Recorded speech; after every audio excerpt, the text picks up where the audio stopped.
Hello guys, what's up? Kamusta po kayo? Welcome back again sa aking YouTube channel.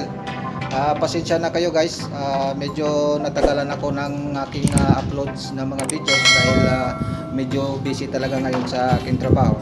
At sa ngayon ay nakahanap ako ng pagkakataon upang ibahagi sa inyo yung aking trabaho ngayon na gagawa ako ng concentric reducer na 4x3 inch. So guys, alam ko nga marami nang nakakagawa nito, mga datihan ng pipe fabricator.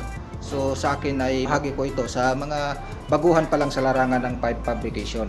So guys, kung ikaw man yung bago at siguraduhin mo lang na mapanood itong video na ito, may assure ko sa iyo na mayroon kang makukuhang aral patungkol sa paggawa ng concentric reducer.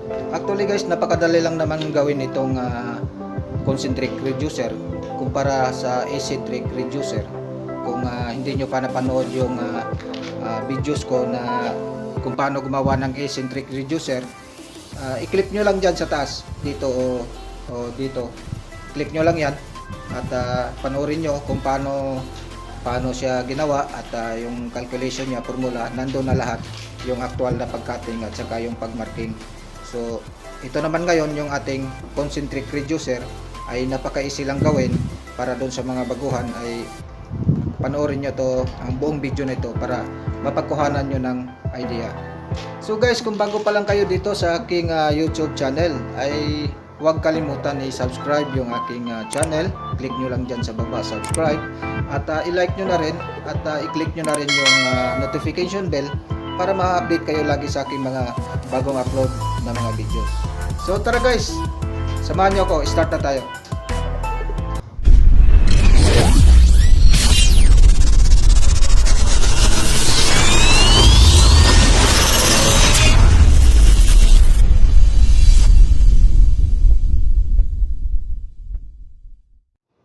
So ito na ngayon yung ating example guys na gagawin.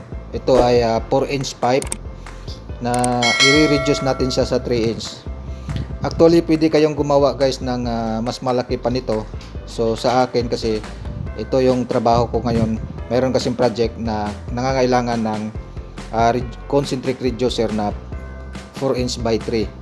So wala kaming available na 4 inch by 3. So ang gagawin natin ay magpapabricate na lang tayo. So ginagawan ko lang ito ng video para maituturo ko rin sa inyo kung ano ang formula ng concentric reducer. So ito yung gagawin natin, 4x3 na concentric reducer. So bago tayo magsimula ay ituturo ko muna sa inyo ang formula kung ano ang mga computation sa pagkuha ng concentric reducer.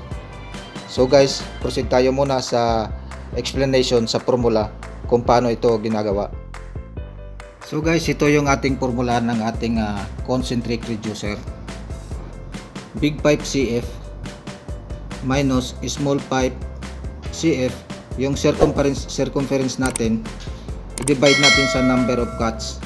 So equals na, ang resulta niyan is yun na yung kanyang cutback. So guys, yung ating big pipe, ito yung ating 4 inch. So yan yung ating 4 inch. So bali ito yung ating big pipe. Yan, 4 inch natin. So yun ang circumference niya. Ang OD niya pala is 114 mm. So ang circumference niya is 358 mm. Yun ang circumference ng ating big pipe. So sa 3 inch naman, yung outside diameter niya is 90 mm. At sa ang kanya namang circumference is 283. So ganyan ang magiging resulta ng kanyang formula guys. At nilagay ko na dito yung kanyang computation. So yun ang ating circumference ng ating big pipe. Ito yung 358 minus natin sa 283. Yan yung ating 3 inch circumference. Dito naman sa divide natin sa 4 cuts, kung ilang cuts yung gagawin natin. So yung ginagawa natin ngayon 4 cuts lang. So ito yung pinaka minimum na gagawin natin cuts. Kung hindi na pwede tayong bababa dito sa 4. So 4 cuts. Kung gagawa tayo ng mas malaki-laki, pwede tayong mag 6 o 6 cuts or 8 cuts. Depende sa laki na gagawin yung reducer. So equals nyan guys. Kung equals nyo yan, ito yung ating answer, 18.75 mm. So i-round off na natin yan ng 19. Tsaka pagkatapos nyan, i-divide natin yan sa 2 para makuha natin yung dito sa center. Gagawa tayo ng center dito banda. Ito na yun ang ating total cutback, 9.3. Yan yung 9.3 natin, yung answer ng ating cutback. Kung i-divide natin yan sa 2, yan, ito yung magiging 9.375. So dito sa kabila 9.375, dito naman sa kabila 9.375. So ito yung ating cut line. Yan, i-divide nyo lang yan sa 4, yung circumference ng ating pipe, i-divide nyo sa 4 para makuha nyo yung distance simula rito hanggang dito. Yan. So ang pagkuha ng ating circumference to get the circumference of pipe, so outside diameter by times, multiply nyo lang sa pi. Yung constant ng pi natin is 3.1416. So equals circumference. So sa example natin, yung big pipe natin, yung 4 inch is 114 mm. I-times natin sa 3.1416. Ito yung constant ng ating pi. So equals 358. So 358, i-divide natin sa 4 cuts. So magiging 89.53. So ang iyang kanyang distance guys dito, simula rito hanggang dito is 89.53. So yan yung kanyang layout. So dito naman guys, yung kanyang haba dito, yan, yung ating 4 inch pipe, i-multiply nyo lang sa 1.5, makukuha nyo na yung kanyang haba dito. Yan, ito yung example, yung 4 inch pipe natin, i-multiply natin siya sa 1.5, so 6 inches. So convert natin siya sa millimeter, is magiging 152 mm. So ito yung haba niya simula rito hanggang dito. Yan, dito naman sa baba, ito yung ating 4 inch. So dito yung 4 inch natin guys, dito naman yung ating 3 inch. So ganyan lang yan guys ang ating formula. So ngayon ipapakita ko sa inyo kung paano tayo magmarking ng pipe at actual na pagbibend or pagkakating ng pipe. So proceed tayo doon sa pipe guys. So ito na yung ating pipe ngayon guys, itong 4 inch pipe. So 4 inch ito, para makuha natin yung measurement dito, i-times lang natin sa 1.5. Ay simula rito guys hanggang dito ay 6 inch yan. So i-convert natin sa mm is 152 mm. So yan, 6 inch yan. So markahan nyo yan, i-wrap around nyo para mayroon na kayong reference sa pagkuha ng ating mga measurement. So ngayon guys, mamarkahan natin at mamarkingan ko muna siya at i-explain ko sa inyo kung paano. So ayan na ngayon guys, yung ating minarkingan na natin yung ating pipe na 4 inch. So simula rito guys, yung sinabi ko, yung 4 inch natin, i-times nyo lang sa 1.5 para makuha nyo yung measurement dito hanggang dito. So i-wrap around nyo na para mayroon na kayong reference. So dito naman, ito na yung ating paikot yan, apat na ano yan, apat na cuts yung ating gagawin. Yan. So i-wrap around nyo, tapos yan, 89.53. So ginawa ko, simula rito,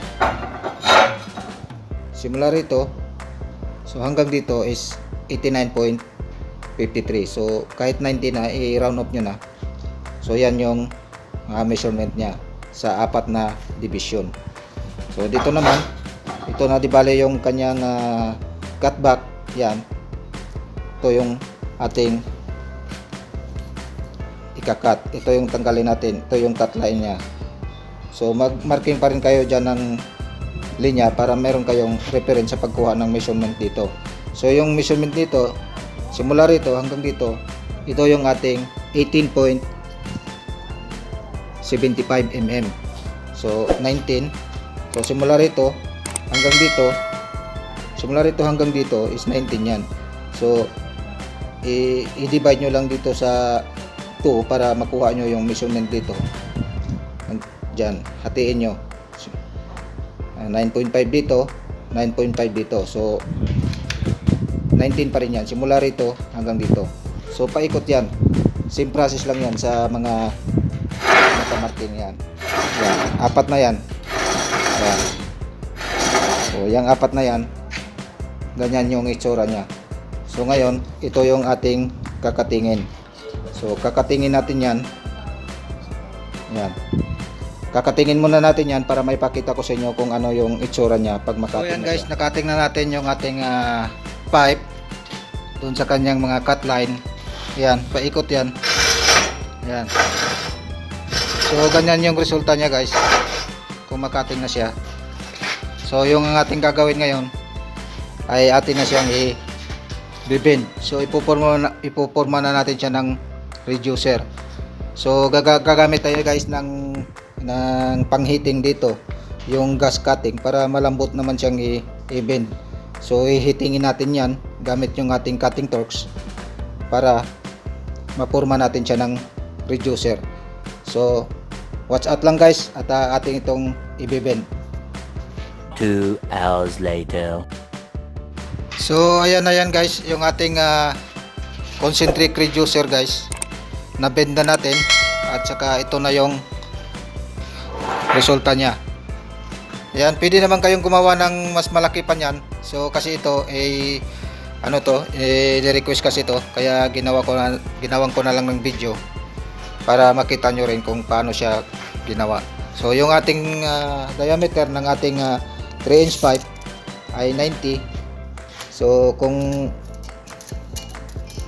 may measure mo yun dyan, ay tamang-tamang 90 yan.